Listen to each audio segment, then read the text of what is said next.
দেখো কিরকম মিস্ত্রি করে, দেখো কর কর। দেখো মোবাইলটা ভেঙে নিয়ে এরপরে সেই গাড়িটা কিনেছে, সেই গাড়ির ব্যাটারি দিয়ে দেখো, ওই দেখো,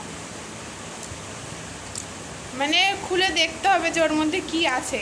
দেখো এই কি করছিস তুই? কি খেলা করো? কি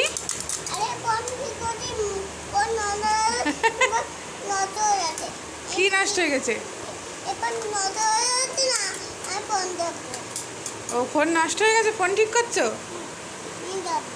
তুমি বাবার মতো, তুমি বাবা, তুমি কি বাবা? হ্যাঁ তুমি কি বাবা যে ফোন ঠিক করছো? তুমি মা? আমি আয়ান, তুমি মা? পচা পচা কথা। দেখো একটা খেলনা